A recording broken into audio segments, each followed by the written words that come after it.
We are in movie mode. Thank you so much for joining us, whether it's on YouTube or the podcast feed. We love you. We appreciate you. Austin Burke, how are you, sir?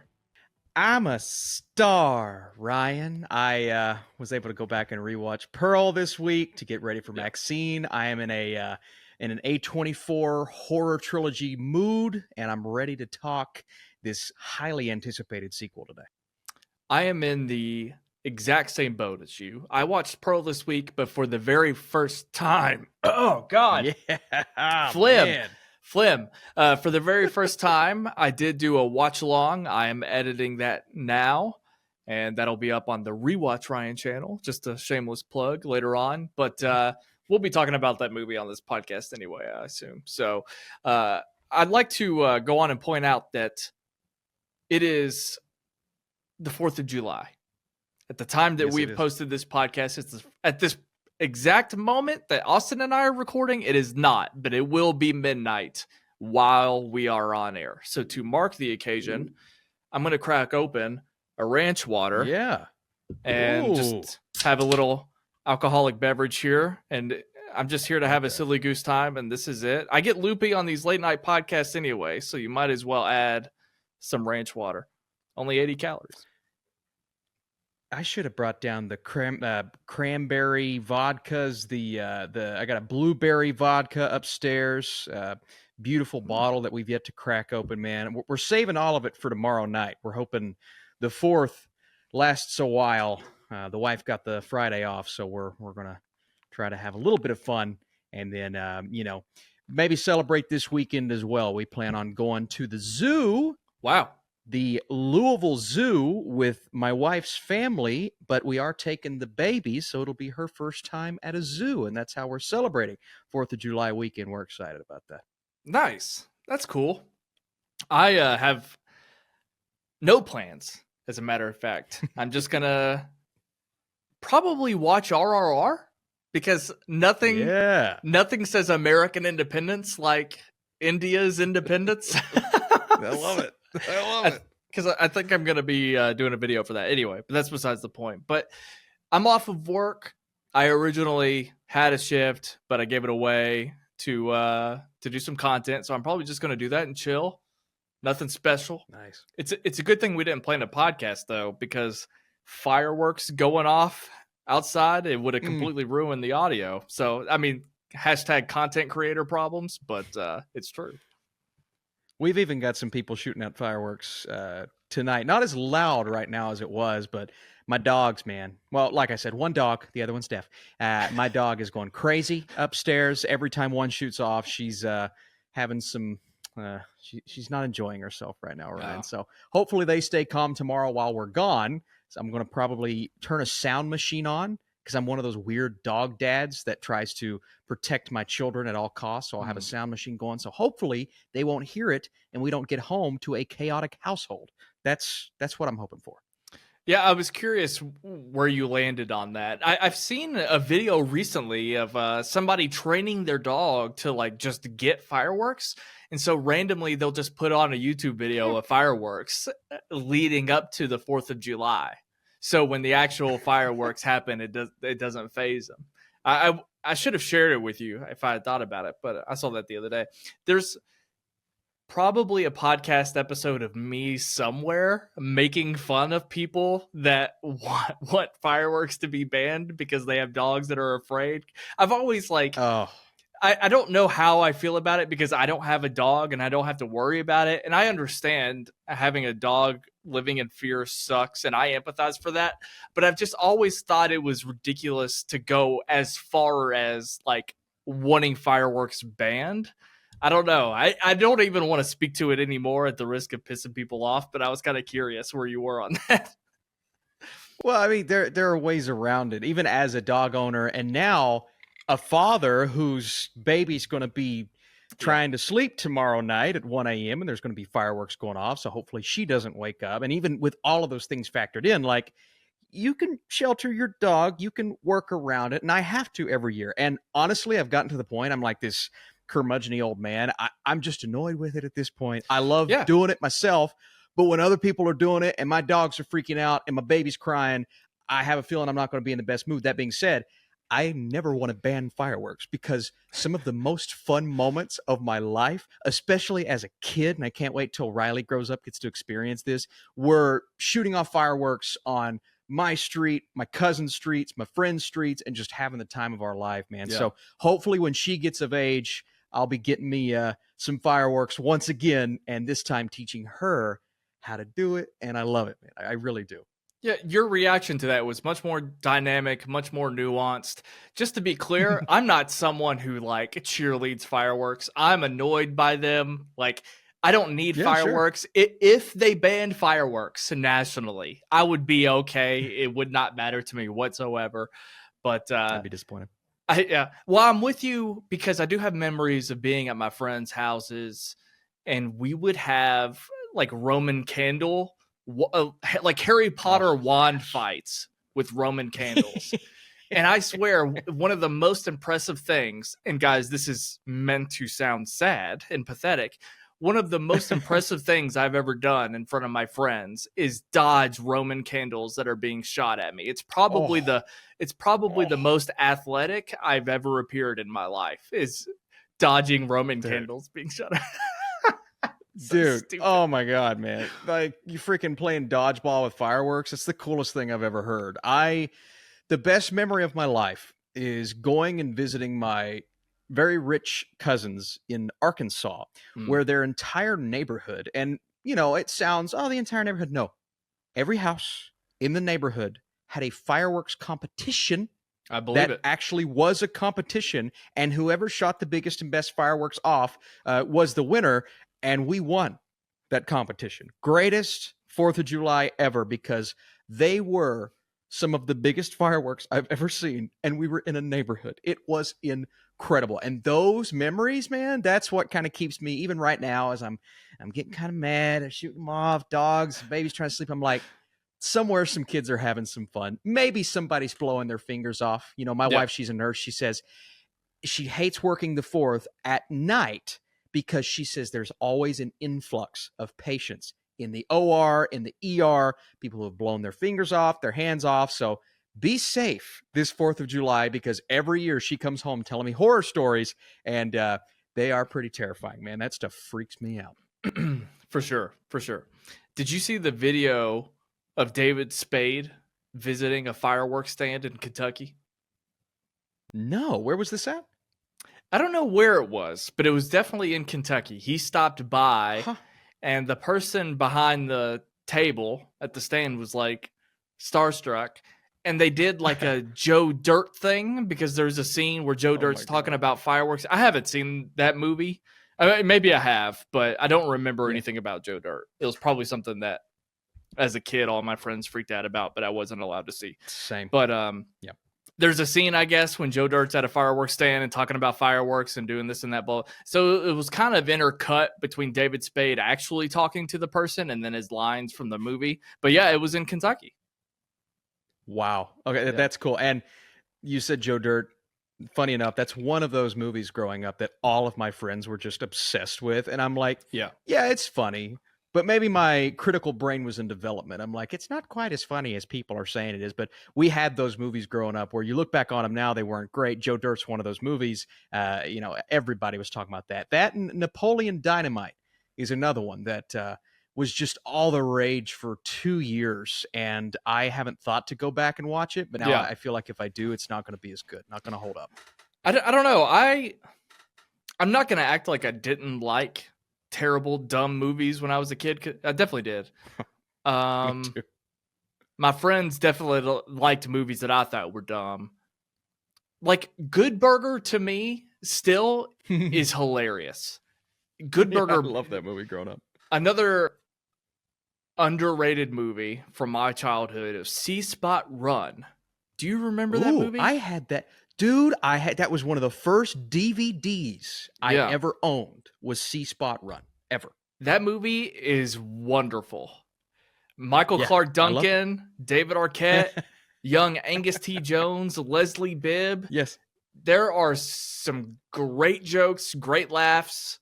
Paul Sorvino plays the mobster in it. Anyway, guys, See Spot Run is is worth a rental. Not gonna lie. Um, Grind. Oh, you brought up Napoleon Oh, Dynamite. never. So Yes. you didn't watch Grind? Never seen Grind. No. Gotcha. It's got Adam Brody, Mike Vogel, who plays. Mike Vogel was one of the guys in Cloverfield. He was almost Captain America. Yep. I know who you're talking about. He plays the cop in the first season of Bates Motel. Anyway. Yeah, Bates Motel. But with Nestor Carbonell, the great Nestor Carbonell. Oh, I want to talk about Lost. Don't let me forget. So anyway, but Grind, Napoleon Dynamite, Dodgeball. There were weeks in 8th grade where I came home and watched those movies multiple times in a night. Like I would do my homework to Dodgeball playing on loop for like a straight week, then Napoleon Dynamite, then Grind over and over and over again. Yeah. Like I love that shit. Anyway, so mine was always the Will Ferrell movies, the Talladega Nights, Step Brothers, all of those. Yeah. And did you ever watch Drill Bit Taylor with Owen Wilson? No. I loved that movie. And then I was getting nostalgic for it recently, went back and looked at the Rotten Tomato score. It was dreadful. But I remember loving it growing up. And it's those types of things, man, that I just add the Scooby-Doo movies, James Gunn written Scooby-Doo movies with the greatest cast assembled of all time. Absolutely loved those movies growing up. And you know what? I rewatched them within the last 2 years. I don't think they're that bad. Maybe it's nostalgia talking. I think they're pretty fun. Very cartoonish, but that's what it is. It's a cartoon. So those were some very nostalgic movies for me. Yeah. I'd have to think about it some more. I was actually considering like rewatching movies from my childhood type series on the channel. I was thinking a lot about The Big Green. Do you remember that movie? No, which one's that one? It was like The Sandlot, but for soccer. No. It's got the redheaded kid from The Sandlot. He's in it. And then it has what was that actor's name? He was big in the 80s. I think he was in Mr. Mom. I can't think of his name off the top of my head. The ranch water's hitting me. Anyway, The Big Green was a VHS that I had growing up. It's great. Yeah. So I hope somebody's freaking out at the mention of The Big Green out there. So I can't think of any more right now, though. C-Spot Run. I'm glad that you remember that movie, though. It's a good one, man. I love that one. Another soccer movie, Kicking and Screaming with Will Ferrell.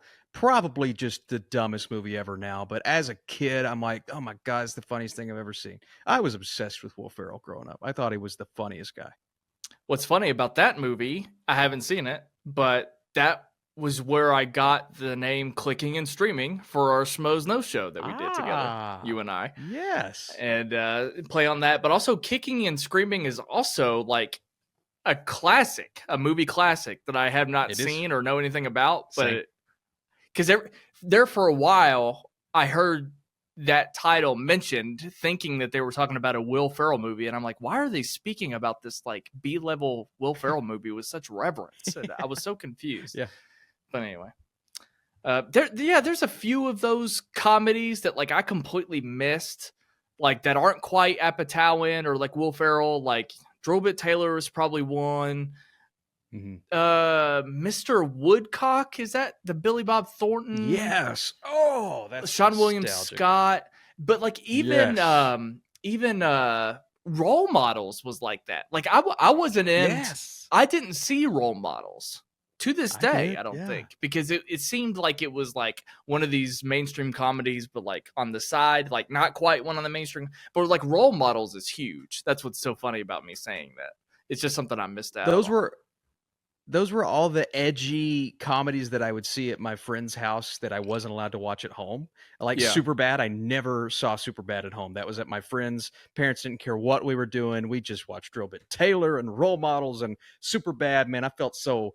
I'm like, oh man, I hope my parents never find out that we're watching these movies, but they were some of my favorites growing up. And that's part of that is just doing what you're not allowed to do, man. I was a rebel growing up. What can I say? Accepted. Do you remember that movie? Justin Long. Yes. That was like Jonah Hill's first movie. I think Jonah Hill was in that before Superbad, I think. Uh-huh. But yeah. Anyway. So the main point being, happy 4th of July, everybody. Bring it all back, baby. Bring it back. I love that. That's great. So, you know, you and I have talked about doing a lot of projects over the years together, and most of them we haven't ended up doing for various reasons. But one of the Mhm. things we went back and forth on at one point was a dedicated Lost podcast. Yes, I remember this.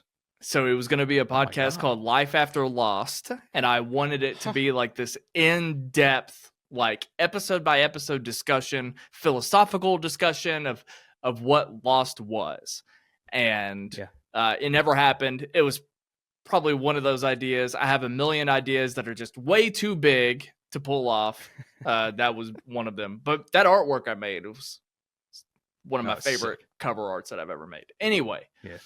so Lost is on Netflix, and the Lost discourse, I don't know if you've seen it or not, is going Hmm. crazy on Twitter again and going crazy on X. And I'm having the time of my life seeing all of these memes, these long forgotten like TV promos for it and stuff. People just honestly gushing over it. I've seen people Mhm. defending the show more. I've seen people talking shit to the fans that, you know, got the finale all wrong and stuff. Anyway, I've been having a blast this past week because Lost is on Netflix again. I'm just kind of curious. Have you seen any of this going on X? Have you felt a need or an obligation to rewatch the series? What are your thoughts in general? I just want to talk Lost for a second.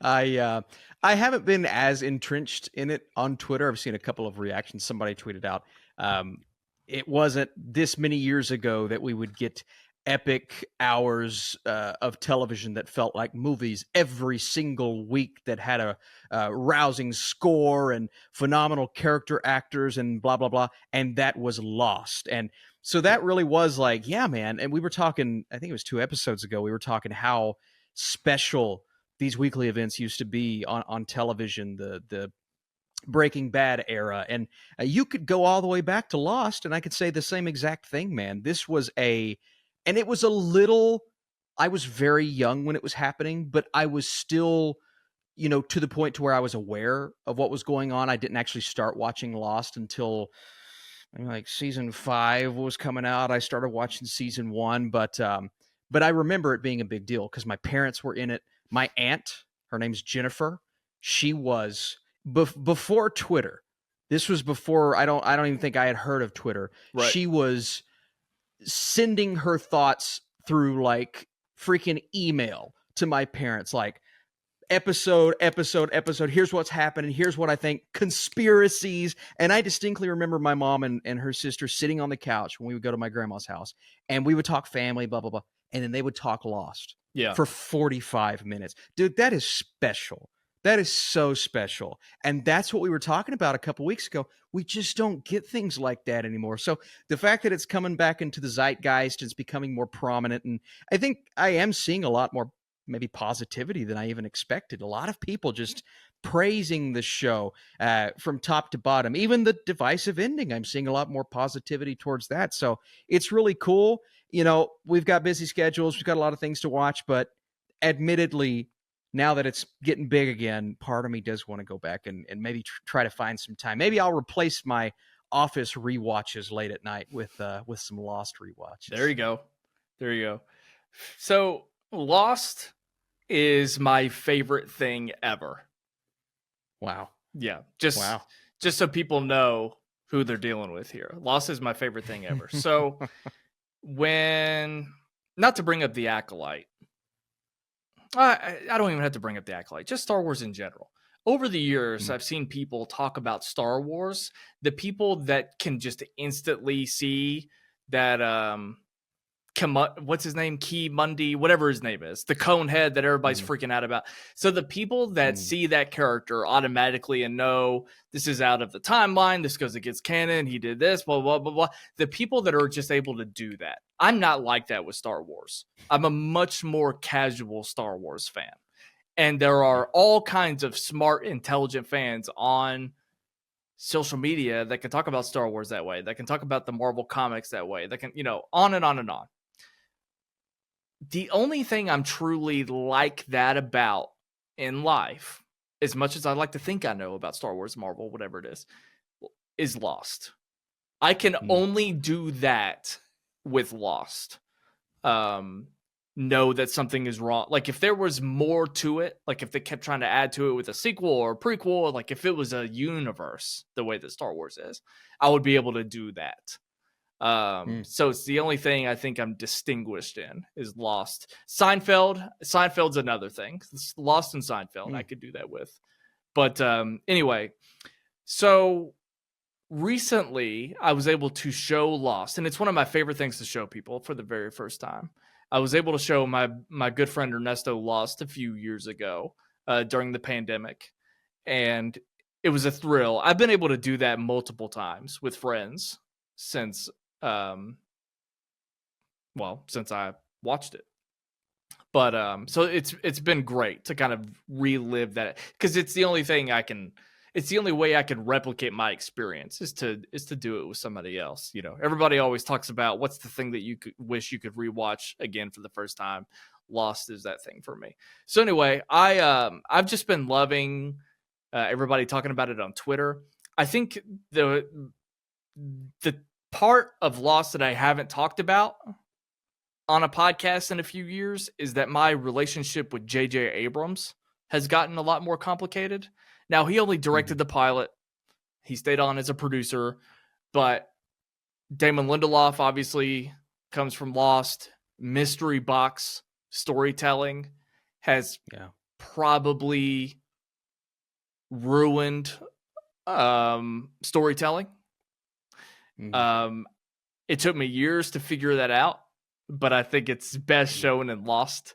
I'm an avid defender of the finale, defender of a lot of things Lost. So anyway, I kind of just wanted to go through that real quick, but I haven't rewatched it in a few years. And again, I guess the thing that's changed the most is my relationship with J.J. Abrams and mystery box storytelling. But anyway, I just wanted to give Lost some love, and I would love to, if you do rewatch it, hear all of your thoughts on every episode at any point. Just watch an episode, text me like crazy, tell me your thoughts. I would eat it up. It would be amazing. But shout out to Lost. Yeah, it's a show that I've seen all the way through once concurrently. And then, but there are countless episodes that I've seen 5 times. Sure. You know what I mean? And that's the cool thing about it, though, is even though it is a concurrent story and you keep up with the what's going on and which characters where, it is one that you can watch a random episode of and get kind of nostalgic for, but also if you've seen it once, you kind of know what's going on in that moment, but it's always an entertaining episode. Like there's always something interesting going on. And so maybe it does have that. What do you think? Do you think it has that crazy rewatch factor? Because I've only seen it all the way through once. Do you think from start to finish, it would be worth getting reinvested in? Austin, I've seen this series like 10 times through. 10 times. So you're Office level, because I've seen The Office 12 times. Wow. Yeah. Wow. Man. Yeah. I've seen it that many times. Like I said, I have shown Lost to my friends for their first time. I've done that at least 7 times alone. Wow. So that doesn't count the amount of times that I've personally rewatched it. So I've definitely seen Lost through 8 to 10 times easily, and then certain episodes 12 to 15 times. Wow. Yeah. But that is fun, though. I do love the thrill, and that's why I watch a movie, I write it down. This is one that Madison would love. And then I'm watching the movie while she's watching the movie, but I'm really just watching her watch the movie. And she acknowledges that too. She's like, why are you staring at me? I'm like, because I love the reaction. Yeah. I think sometimes reaction videos are so dumb, but then I'm doing the same thing with my wife. I'm just watching her react to the thing that I love. And that's so much fun, man. That's part of the joy of movies and TV shows that people don't talk about very often. It's something eliciting a response that you love from someone that you love. And that's so cool. And so that's always my favorite thing. I just rewatched Late Night with the Devil, which is one of my favorite movies of the year, and I got to see her response. She's a big horror fan. So that was highlight of my week, man. Highlight of Yeah, my week. absolutely. If it wasn't such a crazy undertaking, I would love to do reactions or For sure. videos or podcasts to every one of those episodes, but Mm-hmm.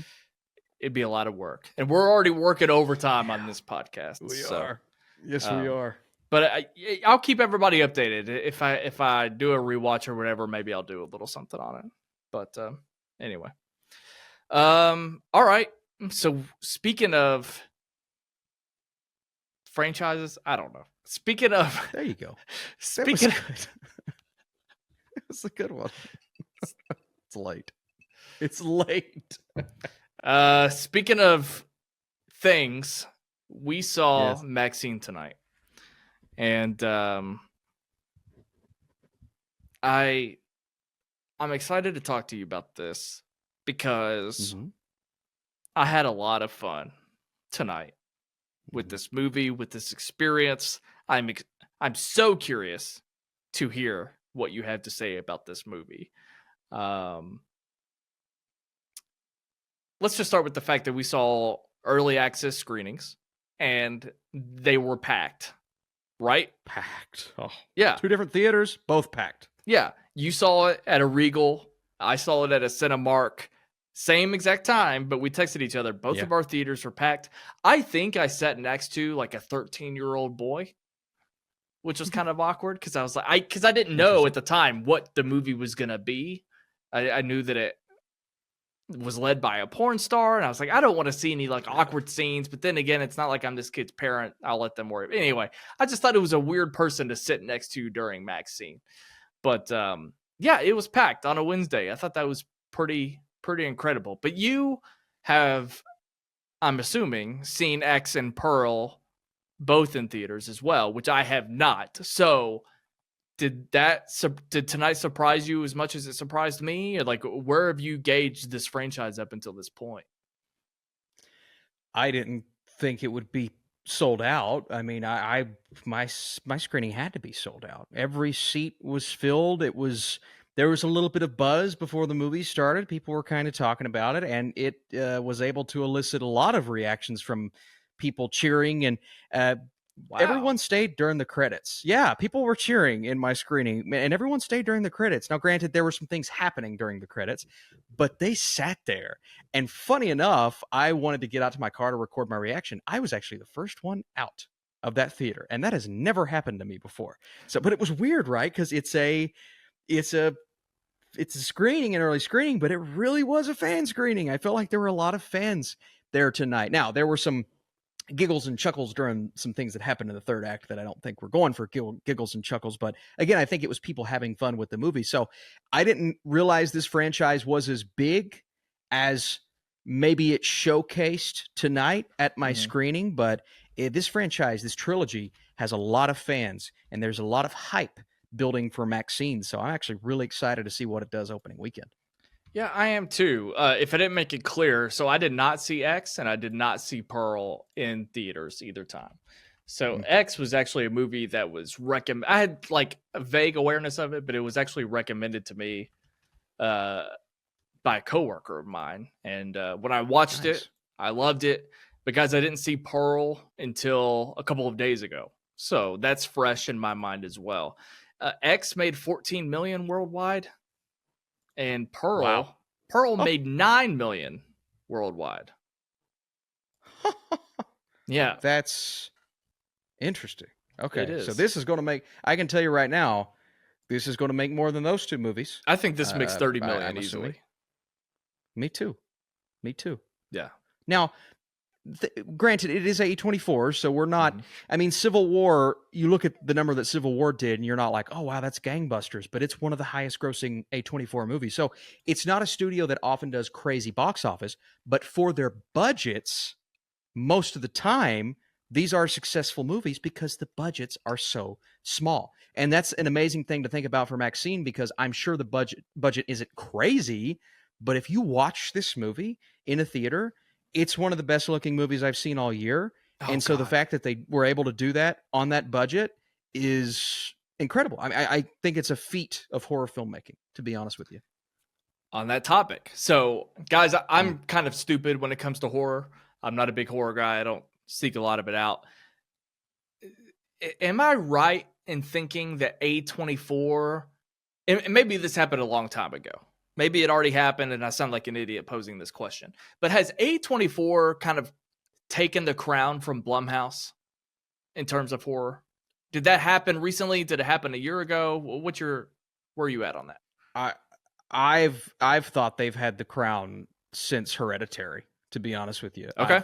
I've always said A24 horror is my favorite kind of horror. Now, sometimes they fall flat, but that's the beautiful thing about the studios. There's such a wide range of things that they buy, that they are a part of from the start, and most of them are just different from what you're used to seeing. Now, Blumhouse has some brilliant horror movies, but they also have a lot of trash. Stinkers. And I would not say, many, many stinkers. I would not say that about A24. I think they do have stinkers, just not on the level of Blumhouse. So yeah, they've had the crown for me since probably 2018, if not before that, because of The Witch. So yeah, I was all aboard MaXXXine, just knowing the quality that goes into the studio's movies. Well, everybody listening might have already known that, but now I know it, and it makes me understand this a little bit better. I'm jealous of your theatrical experience. I did not have a rowdy crowd by any means. It was packed, but they didn't react really too much. Ty West. So this guy, I don't know a whole lot about him, but I know that he, for a long time, made independent B-level horror, like cult horror that only passionate horror fans knew about. When I worked at Blockbuster, and this was like 2010, probably, a coworker of mine talked a lot about Ty West, and I'm just like, I don't know who that is. Like, and he always made it seem like I should know who he is. He'd show me all of his movies. I'd had no idea what they were. Never heard anybody talk about them in my daily life. This was before I was podcasting and paying serious attention to this guys. But so we're talking like House of the Devil days, Innkeepers, VHS, The Sacrament.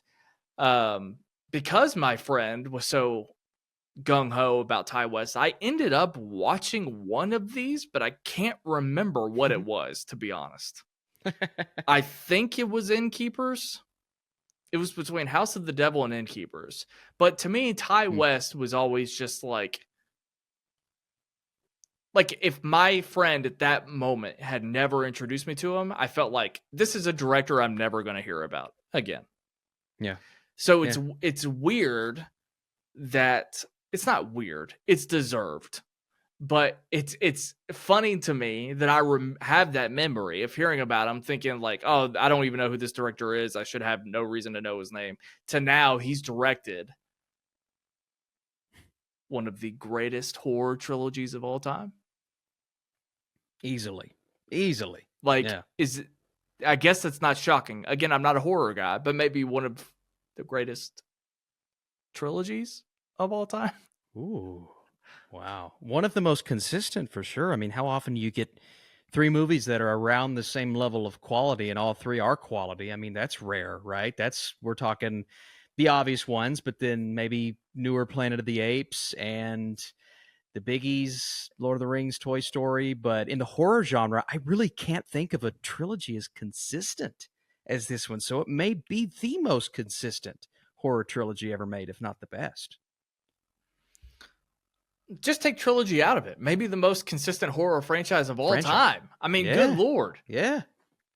But Halloween, was that the most recent trilogy that sort of ended? And, that shit the bed. It was. Thank God that ended. Yeah. Without knowing, again, about this kind of stuff, I was thinking a lot about what Costner's doing with an American Saga and Horizon, and how he kind of potentially got ahead of himself by planning out all of these movies that he might not get to make. But it's interesting to me because my impression is that Ty West just booked a deal to direct all of these movies. I mean, they came out one year after another, so it's almost like he made the deal to make them all. It's just such a complete, perfect story between the three. Yeah. It feels like he got the deal of a lifetime, and it's almost unheard of. I mean, do you know much more about that?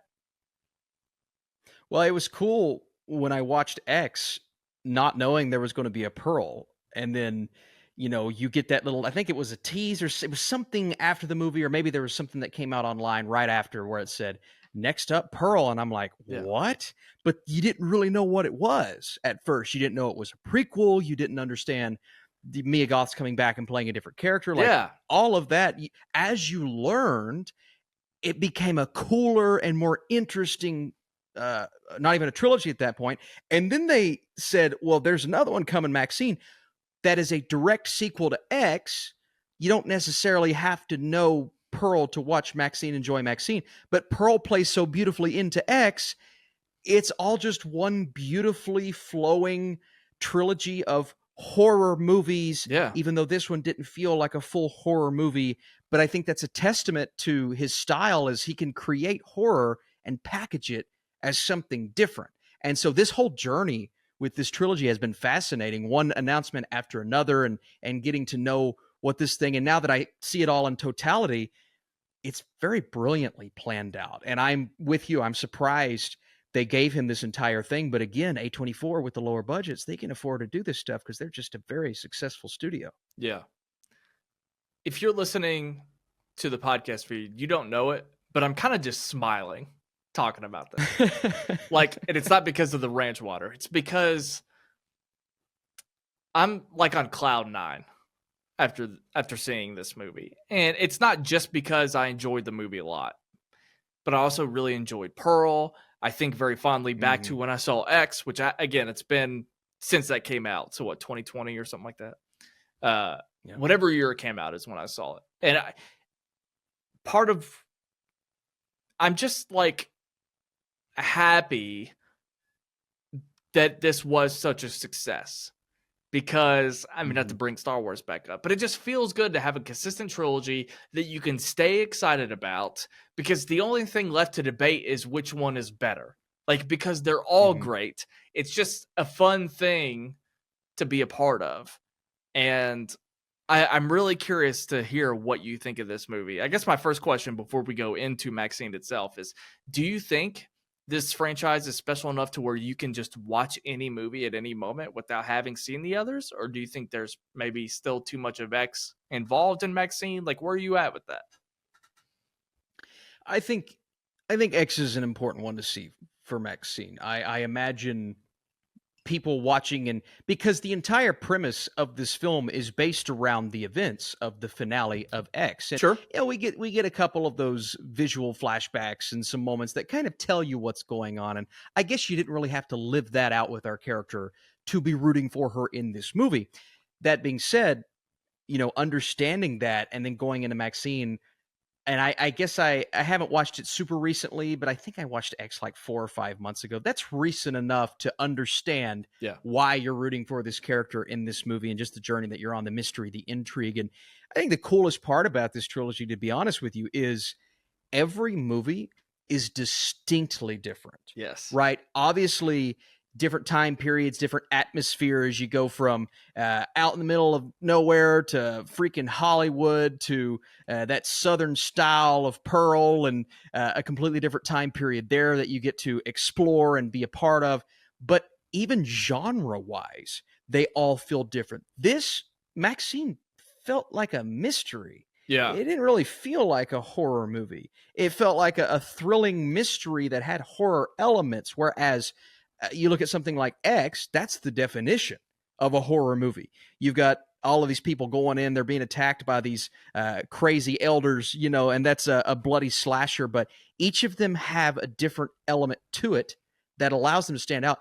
Yet you put them together in this trilogy, and it's just so succinct. It's just it flows so beautifully. And so I do, we'll get into my thoughts and feelings about this movie specifically, but even with some questions that I have regarding the third act, I do feel as if this trilogy capper was just so important, because to nail this makes this the trilogy that it is. And I personally don't really want it to be touched.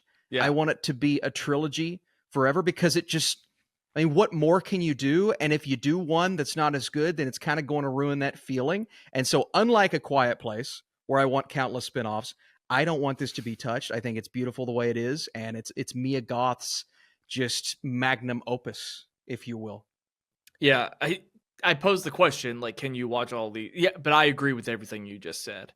Mm-hmm. But it's probably the closest that you can get as far as like, hey, can you individually watch these without seeing the others?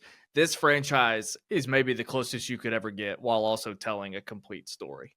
And anyway, I just think it's super special in that regard as well. And again, they all feel different enough to where you kind of have a different experience with all three. But I'm so glad I got to see one in the theaters at least, and was a part of it at that Mm-hmm. point. So let's bring up the queen herself, Mia Goth. Mm-hmm.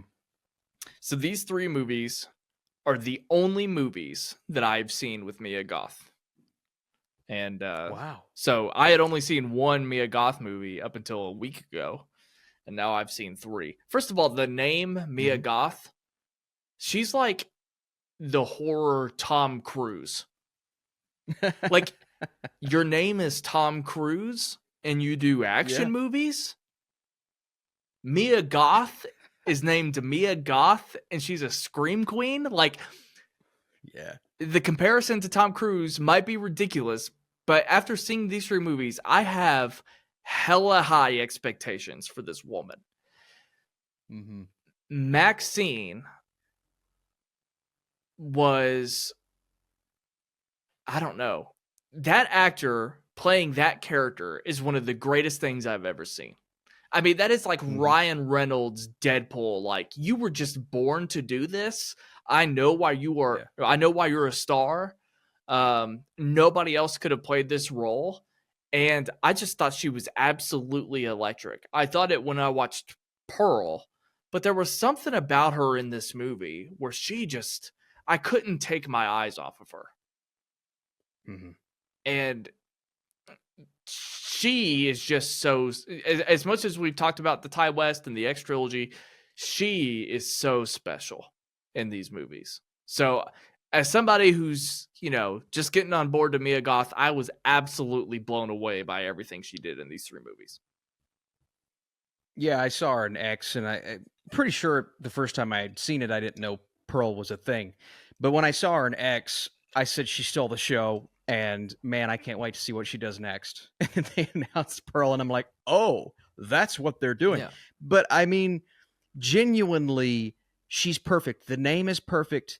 The way that she carries herself is perfect, and it feels, her accent feels so natural. Like, it's, you could see it. Anyone else could have played this and it would have felt over the top. Yeah. But she feels so natural. They even ask her in the movie, is that your real accent? And yeah, of course it is. But I just love the way that she carries herself in these films. And there's this edge to her. There's this fierceness that she puts off, specifically in this movie where she's kind of at her wit's end and she knows that this is it, and she makes some crazy decisions here. And at the end, there's a point in the movie where she almost feels like a mob boss, and I'm not going to spoil anything, but it's where her and Giancarlo Esposito and someone else, they're standing there watching something happen. I'm like, this girl is a boss. I mean, she is an absolute boss. And so yeah, I mean, make her the lead of every horror movie from now on, and I'll be satisfied. Also, she's going to be in Blade as the villain. And that's, you know, say what you will about that movie, which I'm whatever, but her as a villain in a vampire movie, yeah, sign me up for that. I think that's perfect for her. Yeah, I could give a shit about that, to be honest. And like the interview that's been making the rounds, when somebody asks her like, hey, we're excited about Blade, what have you learned about this? And she takes legitimately 10 seconds to answer. And she just goes, I think they just really care about getting this story right. And I'm just like, that's the most coached, like, PR thing that you can say in that moment. Like, God bless her. I know she just has to say shit like that in those moments, but that actually makes me even less excited for that film. She's probably seen 7 different scripts That's right. for that movie, and so she has no clue what the story is. That said, I am vehemently against what you're saying. I think her as a villain in a Blade movie, I think is absolute perfection. And so not excited for it. Don't get me wrong, but I think that casting is beautiful. Well, I think it's like if it just seems like it could be like another Christian Bale to me. It's like I'm not going to get excited about it until, and I will gladly kowtow if she comes out and just like crushes it and it's great, the movie's great or whatever. I'll remember this moment that I was the naysayer, but like as excited as I am about Mia Goth, it just feels like a Christian Bale thing to me. But we'll find out when they announce Blade at Comic-Con in a few weeks. In 30 years. Oh, sorry, in a few weeks. I don't know when it was announced that she was cast, but it would be hilarious if she was announced shortly after Mahershala was, and she made 3 of these X movies in the meantime. That would be fun. I don't think that's how it went down, but that would be great. That she saw 3 scripts and made 3 movies in the time it took her to make Blade. But I don't think that's actually how it happened. Yeah, Mia. You saying that it is pretty cool how quick they've been able to pump these movies out. I mean, it genuinely when did do you have a date for the first movie? Because it literally feels like just maybe this last one skipped 2 years. Did Pearl come out last year or the year before? So X was March 17th, 22. Pearl 22. Was the same year. Okay. September 16th. Yeah. Yeah. I kind of forgot it was that close, to be honest. That's crazy. What's funny about X, and the reason why I didn't like fully get Mia Goth in that movie, there's so much more going on in that movie. Like, first of all, the villain, Pearl. Yeah. I'm distracted by Kid Cudi being in this movie. Brittany Snow. Brittany Snow, who's dope. But I think the story has mostly been like Jenna Ortega. Not that she's like the biggest deal in that movie, but just that she came from it and is her career. She's probably the biggest name out of the entire franchise, to be honest. So there's just a lot more distracting you when you watch X. But once you put Mia Goth front and center in the next 2 movies, that's when you're just like, oh shit, she was there all along. Agatha all along. Yeah. Yeah. So anyway, we haven't even talked about the movie itself, but already this is just such a special thing. So I'm so glad that we have this to talk about. All right, let's talk MaXXXine in depth. I think we feel differently, maybe slightly, maybe not widely, but slightly different. Where are you at with this movie? How'd you feel? No, I think it is genuinely ridiculously entertaining, captivating first 2 acts that I was fully invested in and I absolutely loved. And I was thinking an hour in, I'm like, this is the best of the trilogy and this is going to be my favorite one, and it's going to be in my top 5 of the year after I'd already made my top 10 of the year so far video, and I'm going to have to re-edit the whole daggone thing. And I still probably will. But that sucks. I'm so mad at myself for doing that. But I had some issues with the third act of this film. I think it gets a little overly ridiculous, and some actors feel like they're in an SNL skit. That's what I was thinking while I was watching. I'm like, it feels like he's in an SNL skit right now. Yeah. It feels like she's in an SNL skit right now. And I get it. That's what they were going for. That's what they were trying to do. Like, this was very purposeful in the way this entire thing plays out, and we'll get into it. But I just felt like some of these performances and just the dialogue and the reactions were very over the top. And there's a moment at the end of the movie that I thought maybe was something that was not actually happening, but it turns out it was actually happening. And so I was kind of like, okay, that's an interesting way to do it, because they do not end this movie in the way that I thought they were going to end it. Maybe it's the way everybody else thinks. But stopping there, not going any further in spoilers, I was thinking a lot during the third act. Right. Whereas the first 2 acts, I was so hooked and invested and just sucked in. I was thinking about nothing but just being in the moment with MaXXXine and being in the moment with these characters and being so just locked in with this mystery. But when the mystery starts to unravel, it all just felt like it was a bit much. That said, I still think this movie is really high quality and a freaking entertaining and awesome time in the theater. But I'm trying to wrap my head around the way it goes out the best way I possibly can to get to that next level of, oh no, this is one of the best movies of the year. Because if I can get on board with the ending, then it's easily one of the best movies of the year. It's the best looking movie of the year in the horror genre, absolutely, and probably a top 5 movie in general visually. Yeah, I agree 100%. It's gorgeous, and it feels like an 80s movie. We see TV shows, we see movies that pay homage to the 80s all the time, but I think this is one of the best that actually feels like it comes from that era. It was perfect in that way. So everything you just said, well said. I totally get where you're coming from. The way that you describe this movie is the way that I would describe another movie that was coincidentally on my mind the entire time. Except the movie I was thinking of is less narrative driven. It's more of a vibe. It's more of a hang. And it's not a movie that I love, and a lot of people do. Once Upon a Time in Hollywood. Oh. Everything you said about this movie, is how I feel about Once Upon a Time in Hollywood. And it's not something I vibe with. A lot of people think it's his best movie or their favorite movie of Quentin Tarantino's. It is not one of mine. It was a little disappointing to me, not gonna lie. But that's just something that I think people enjoy more than me, and that's okay. But when I was watching this movie, I thought a lot about Once Upon a Time in Hollywood. And as sacrilege as it might sound, I think this is like what I probably wanted from Once Upon a Time in Hollywood. And I know that sounds crazy. We've had way more time with that movie though, and it's held in such high regard. And we've had less time with this, and some people are already acting like MaXXXine's not that big of a deal. I mean, the Letterboxd heads are giving it 3s and whatnot. So I totally get it, but I'm just I'm too excited to love a horror movie to care, to be honest, because again, I'm just in love with everything about it. But everything you said was well said, and you articulated your points beautifully. It's exactly how I would describe Once Upon a Time in Hollywood, and exactly why I don't vibe with it entirely. The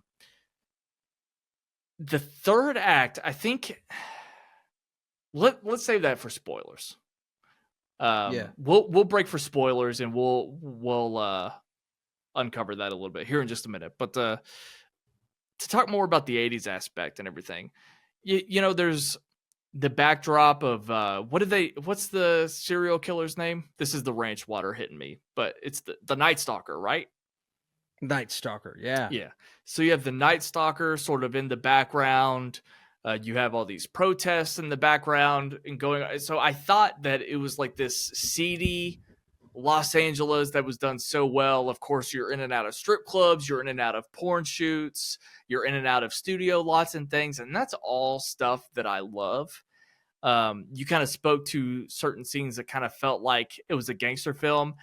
For some reason, I love movies that remind me of like Grand Theft Auto missions.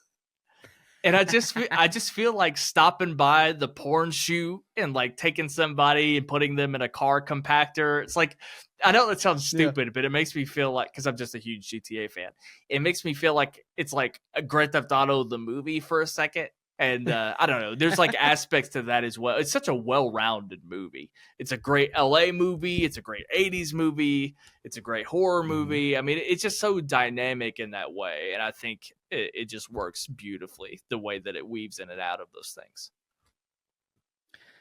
Elliot Rocket is our cinematographer here. And I know this is a crazy out of left field comparison, but I got some Hoyt van Hoytema vibes from his cinematography. Okay. that just felt very Nolan-esque for me. That color scheme that Nolan uses showed up a lot in this movie, and those harsh lights that are kind of glaring in the background. And I liken Nolan films to experiences that feel very cinematic. And because this was so cinematic and had a similar color scheme and those harsh lights and just the way that some of these scenes were framed reminded me of Hoytema, which is everything you want in a horror movie, to be honest with you.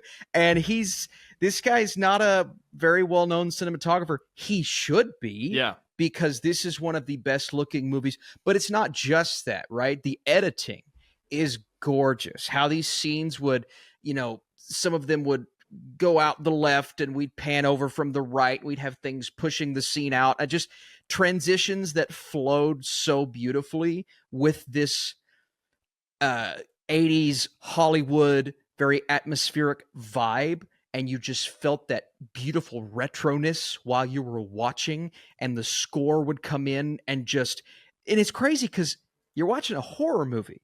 I go to the theater and I watch horror movies. I don't notice the cinematography. I don't notice the characters. I barely notice the atmosphere, which is the ultimate detriment for a horror film.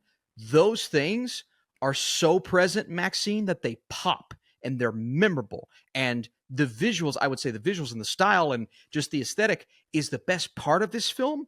And if that's the best part of a horror movie, you're in business. Because that's, I think, the biggest part of a horror movie is mastering the visual style and scaring you in that way. But in this movie's case, just engrossing you in that way. And MaXXXine is just such a vibrant and beautiful movie, man. And I've always been a big cinematography guy. If the cinematography's good, style's good, I can kind of get engrossed. You just have to cap it off with the narrative. But this one, man, I was so just in awe by some of these shots. It was beautiful to watch. Well, it's worth mentioning, and I didn't know it until just now, but Elliot Rocket shot all of them. So yeah, all three. Yeah. So thinking about X, that very much, X felt like it was a 70s slasher. The film's a lot grainier. What's weird about Pearl is there's actually like more saturation and it's much more exposed. It's a very vivid movie. I was very struck by it when I watched it. But the fact that this one is a little bit seedier as well, like I'm thinking about the scene with her friend in the video store that took place at night. Some of the night shots were really great as well. Shout out to Halsey, by the way. Halsey was in this movie. That was another scene I was thinking about at night with her friends. But I'm a big Halsey fan, by the way. She wasn't in this movie as much as I thought she was going to be, but that's okay. If people don't know much about Halsey, that's all right. There's an album of hers. I don't even know the name of it, but she's sitting on a throne holding a baby and her tits out. That album is incredible. It's really good. And it's got the music of Atticus Ross and Trent Reznor on it. Whoa. Yeah, they did that album with her. I don't know if they did every single song, but they did that album. Like, it's not like it was just one song. Cool. So if you're curious, check that out. I don't remember what the name of the album is, but it's a really great album. So anyway, cool. I was excited to see her in this movie, even though she's not in it very much, but that's exciting. And going back to kind of talking about Ty West, definitely his biggest cast here. And it was a lot of fun to see Kevin Bacon in this type of role, Giancarlo Esposito doing something completely different. Elizabeth Debicki. That was maybe like the weirdest character in this movie for me, because she's the one, I think you're going to be talking about somebody else when we get to the ending, but she was the one that kind of felt like she was in a different movie because she was just like such a self-serious person. She wasn't, I don't know. She wasn't really involved in the horror aspect, and she wasn't playing comedy or anything. It was just, I just thought what she was doing, it was great. But it just kind of felt like a different type of scene every time she was in it. But anyway, so I thought the cast was fantastic. Yeah, the cast was awesome. Seeing Kevin Bacon just chew the scenery in his crazy accent that he had. He was just a gross, disgusting. Dude.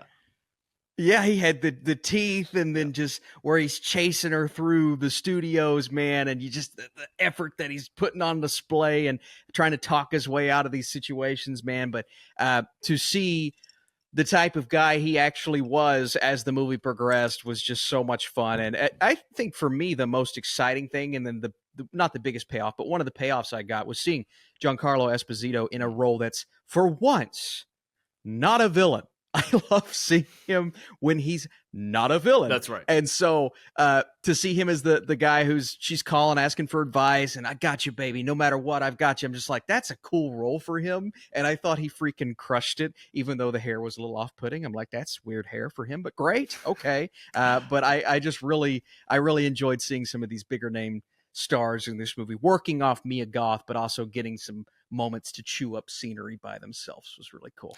Did you see where Kevin Bacon was interviewed and he talked about experimenting and as a normal person in public? Did you see this? No. No, I don't remember exactly the context. I did read it, believe it or not, but he was talking about how he like did some makeup and changed his appearance to not be recognized as Kevin Bacon and be a normal person. And he said he hated it. All right. And he wanted to go back to being famous because I guess he had to like wait in line for some coffee and people were just like pushing and shoving him and stuff like that. And he hated being the normal person that he was for a day. And Kevin, I know exactly what you're talking about. Yeah, I don't blame you, buddy. I hate it too, Kevin. You're not alone, pal. Yeah, I wish I was you too, Kevin Bacon. Don't worry. So I think we definitely want to break and then talk spoilers. But if there's anybody listening that is still curious about this movie because maybe they haven't seen it yet, what are your final thoughts and where do you put it, if you can put it somewhere, ranking this trilogy? Yeah, I mean, it's the least horror of the three. So it's weird calling this a horror movie. It is a horror movie, but it really doesn't have any horror really until the third act. And that's when it does get a little crazy, a little, we'll talk about it. But man, it's tough. Pearl is definitely my number one. Okay. For sure. 100%. I think that movie's great. And I think that's Mia Goth's best performance in the trilogy. X is more of a conventional horror movie. Sure.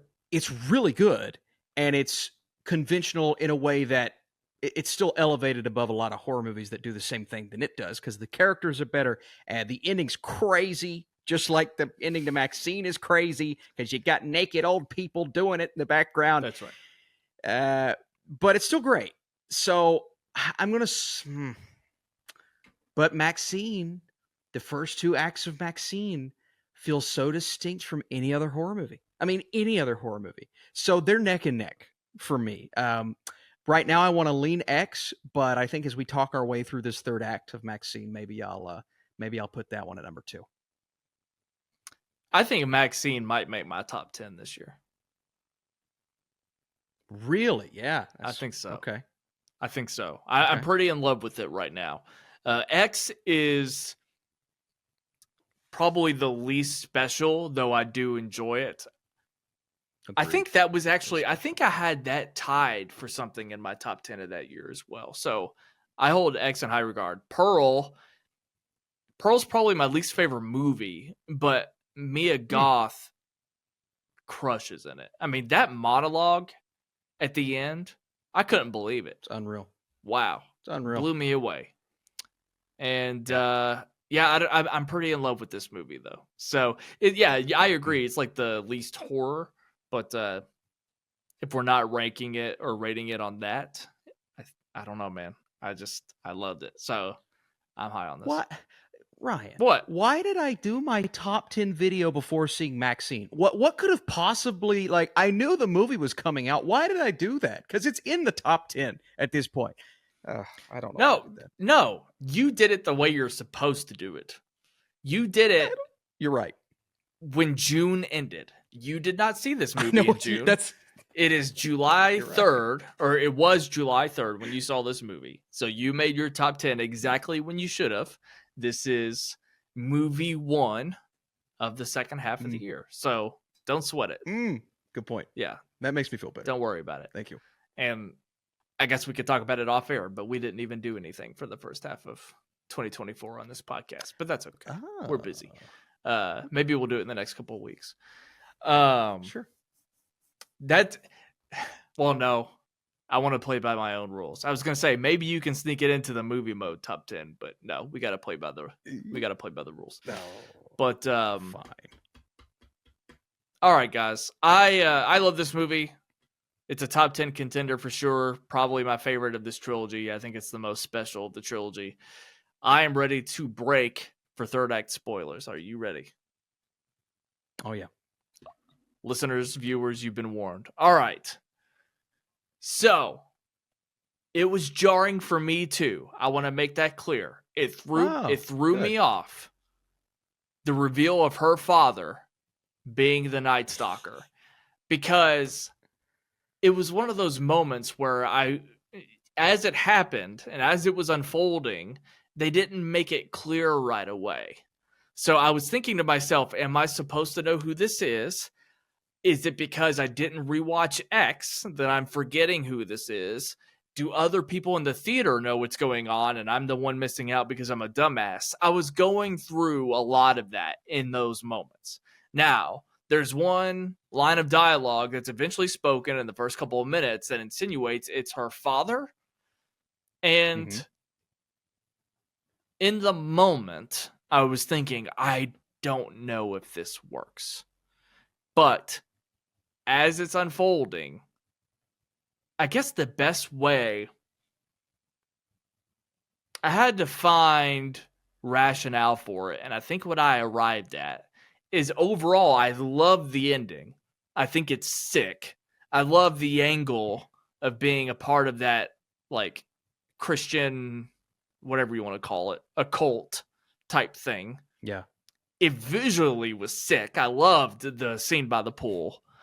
And so I'm like, look, if you're planting these seeds at the top of the movie where you have this home video of him being the one that pressures her to be the star in the first place. Because, hey, if you get into porn and you're a stripper as a woman, daddy issues. All of that on board. So once I started thinking about all of those seeds that were planted at the top of the movie and throughout the movie, I'm like, you know what? I think it works. If the movie is an hour and a half, hour 40 minutes, I think that's all you really have to do. Should there have been one more insert of a scene where she kind of talked about relating to her father or not speaking to her father? Yeah, there probably should have been something else in the middle of the movie. But I just liked the way that it wrapped up so much. I'm just forgiving it of that. And I think it works ultimately. So I didn't mean to speak for you. I don't know if that's exactly what you had a problem with, but that's what I was anticipating and what I was thinking about personally. No, it is a little bit of that for sure. Now, I seem to recall in X, there was something about, I feel like he was in X at some point, but it wasn't obviously that he was her dad. It was just some preacher on a TV or something. Yeah. It was like a background role. So I feel like they did hint at that, but it's been months since I've seen that movie. I should have rewatched that as well. Yeah, it was a little jarring that it was her dad. Going back to the beginning of the movie, I see the exact scenes that they planted in there for that reveal to make a lot of sense. I mean, that's how the movie opens, right? As we get that scene of her on the television, and that was a nice way to tie it back in. It's really not a crazy issue because a lot of this franchise is intentionally over the top, but I found his performance to be a little cartoony. Now, I get it. He's the crazy Christian. He's the televangelist. He's the guy that's going to push his daughter.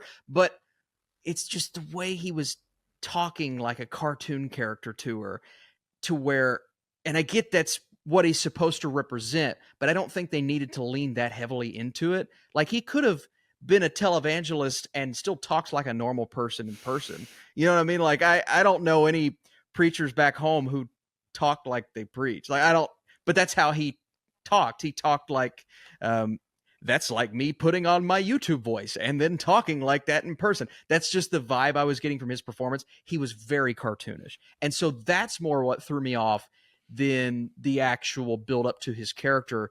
It's just like the tone was such a drastic shift from a movie that felt serious and then a movie that felt a little more cartoonish at the end. Because even when our two police officers come in, I mean, the moment that she's stabbed in the eye and she goes, I got him, whoa, and then rolls down the hill. That was like a cartoon to me.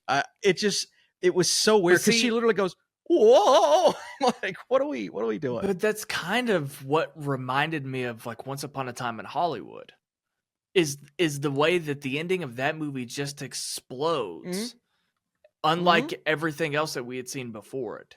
And I mean, sure. I think you're right, though. I think that if we're looking at these 3 acts, Act 3 belongs more to the rest of the trilogy than the first 2 in a weird way. Like, if we're talking about how all of these movies feel different from each other and how they're distinct, it's because of those first 2 acts primarily that this feels like a different movie.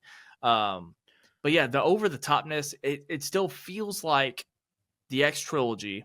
I liked the subtlety of, I don't know if you noticed, but you can kind of like see a line where his neck meets his face, where he's done his like makeup and stuff.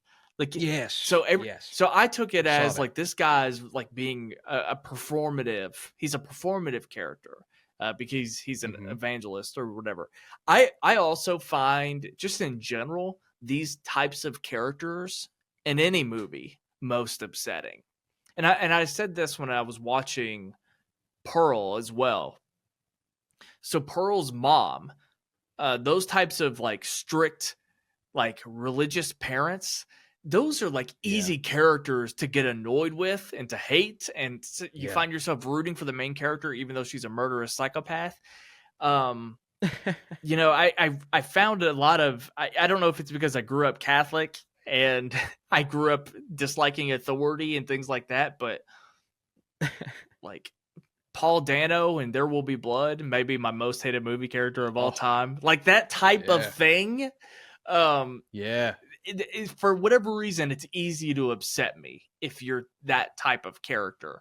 So I think that plays into it a little bit too, where I was, the second I saw what this guy was doing, I'm like, I cannot wait to see this guy die on screen. It's just an upsetting character for me.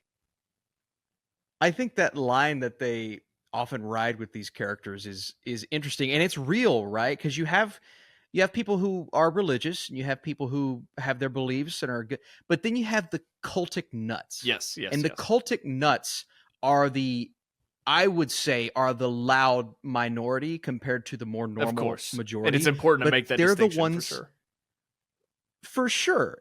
But they're the ones that make religious people look bad, right? And so I see all the time people on Twitter bashing religion, and I'm like, yeah, I would bash these crazy people too, because they're cultic nuts. And that's what this guy is in this movie. I will tell you, though, I really liked flipping expectations on their head. So, you know, normally you look at Hollywood as like a cult type thing anyway, especially back in the 80s, probably what people were up to and what they were actually doing, all these things. But they flipped that trope and made the religious people that were fighting that the people that were a part of this cult that were actually killing people. And so I loved that. They completely flip what people believe about the Hollywood aura, the Hollywood zone, on its head, and made those who were fighting back the lunatics who were sacrificing people, murdering people, all this. I thought that was super creative. When they're all standing around and I'm like, oh, we're kind of getting like Hereditary at this point. You know how Hereditary ends, and you got all the people worshiping the one thing. It's kind of like they're worshiping this televangelist guy who's leading them to into temptation, which is eventually into evil. And then they all have guns, which I thought was hilarious. They all just start shooting at our police officers. So there were definitely moments at the end that were awesome. I mean, really fantastic. And you're right about that third act does fit more. And I think that's what was so jarring about it for me, is that third act fit way more with Pearl and the over the top tone of Pearl, which I loved. It's my favorite movie in the trilogy, but it didn't fit with the first two acts of this movie. And that's why it was a little jarring, because it felt like we went back into Pearl world when we were in this more serious murder mystery 80s Hollywood vibe, and then we go crazy and, you know, the police is rolling down the hill and the televangelist is a cartoon character. But again, I mean, it was really entertaining and it was awesome to see him die. And so I guess as I'm talking through it, it's not making as big of a dent in the movie as I initially thought it did. But I still do feel as if it conflicts a little bit with those first two acts.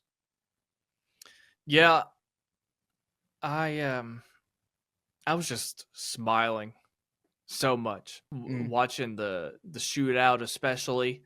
You know what? I just thought the setting of the pool and everything, and then running right up to the hills. I loved the what do you call it? Basically, the elevator that carries her to the property, whatever you call those things. That was awesome. I like all of that. I was just like, this is so cool and so interesting. Not to mention the fact that it was just awesome that she went in general, because she's just a badass. Yeah. I mean, I think that's the other thing too, is that you have such an interesting dynamic character, and it's not like we're being all girl boss about it. Like, this person has just like been through the ringer, and she's sick of it. Yeah. And I mean, all of it I just think works. It's so natural, and we're not forcing this character to be anything. Because Hollywood, because of where we are. I don't know. It felt like all of this happened regardless of that. It's just like so in a vacuum. It just makes me feel like every other movie we see is going to be shit this year, which is not true. But it might be. You never know. Right. I was going to say, did you forget Gladiator 2? Sorry, go ahead. No, dude, I'm actually really freaking pumped for Gladiator 2, by the way. Those images are amazing. My God. Oh my God, it looks amazing. Oh my God, dude. Oh, we got to talk about that on the next podcast. Yeah. Oh, it looks so good. We will. Oh my God. Wow. But yeah, so there was one thing that threw me off, and I don't think it's even necessarily an issue. I just didn't think they'd do it. I didn't think they would give her a happy ending. When we saw these things play out, like she's in the movie and she's on the red carpet, I thought this was going to be a big vision. Yeah. And then it was going to cut back to her. She's going to shoot her dad and she's going to get arrested or something like that. And it did cut back to her, but it cut back to her saying the line with her father, whatever that was, and then went right back to her living out her dream. And so it wasn't a negative, but it just threw me off that this horror movie gave our protagonist a genuine happy ending. Yeah. Like it was exactly what she had wanted to be. She's finally a star. And so, yeah, that shocked me, because a lot of movies like this, there's always something at the end that, you know, makes you think that things didn't turn. No, this is pretty much a trilogy capper. It's over after this, and she's a star. Well, we both walked out of the theater as soon as the credits hit, so maybe we're missing something, and we're going to hear about it in the comment section. You're right. You're right. Maybe at the end of the credits, she just wakes up and she's like in jail. like it's like the Seinfeld finale. They're just in jail. Well, dude, that's what I thought was going to happen. I thought all of that. I thought she was imagining all of that. She was seeing herself on the red carpet, and she was seeing she's a movie star now, but it wasn't. I will say though, I did like the moment of silence, a moment at the end. I just some reason that was just the tension and the awkwardness of it. I thought that really played well. That worked well. Yeah. Yeah, I was just in love with the experience. I'm gushing, and I'm hoping that I feel the same way when we see Kill here in a couple of days as well. Yeah. Man. So yeah, I'm excited for that. We closing the book on this one though. Are we good? Any other thoughts? Yeah, it is. Is it the best horror movie of the year? I mean, it has to be, right? Am I missing something so far? It is definitely the best horror movie. I think it's the only horror movie that I've seen this year, though. Yeah, I've seen. Oh, well, I love Late Night with the Devil. Okay, so that's I haven't seen there. So it's between this and that. Okay, between this and that. Is Immaculate something? Where are we at with Immaculate? Yeah. It's all right. Oh, I will say too, long legs is something that I'm like Oh. super excited about. And guys, I haven't even been watching the trailers. I've just from hearsay and internet talk, I've been excited. I was forced to see the trailer before this movie. I was a little upset, but I kind of didn't pay attention to it Okay. because I was gonna say, what'd you think? I was kind of like looking at my phone on purpose. Uh-huh. So anyway, I've preserved my first impressions of this movie as much as I possibly can. So the trailer was on while I was in the theater, but I kind of didn't retain it. So I think I'm still good. But anyway, super excited about that movie. Anyway, Yeah. we'll be talking about that very soon. Isn't that next week? Is it next week? Yeah, that's next week. We could get back-to-back horror bangers. That's true. This summer. Yeah.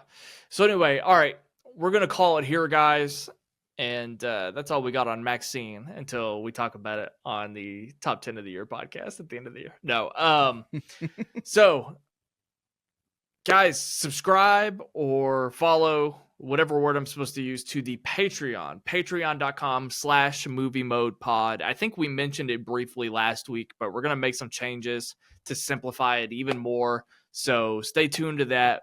But right now, join the Patreon. Just a $5 tier is good. You're going to get ad-free content. You're going to get a bonus 15 minutes every week, and you'll get every episode early. Or at least one episode early. Sometimes it's harder when we do these 2 episodes, but yeah, we love you nonetheless. We're going to see this movie Kill. It's a Bollywood movie. We're going to go Friday, and then we'll have an episode out, I guess, Saturday or Sunday. So there'll be 2 this week. They've already announced an American remake of this movie. Oh, my goodness. We'll talk about that on the next episode. Yeah. You got anything else? No, I'm excited for Kill. I am excited to just see what we've got this July, man. I mean, I think we're going to hopefully go out strong next couple of weeks. Long Legs, Deadpool, and then we're getting into fall movie season. So Oscars on the horizon. Is Mia Goth going to get a nomination for MaXXXine? Stay tuned. Probably not. No, she isn't. I wish. No. I wish. Guys, we love you. We'll see you on the next one. Bye-bye.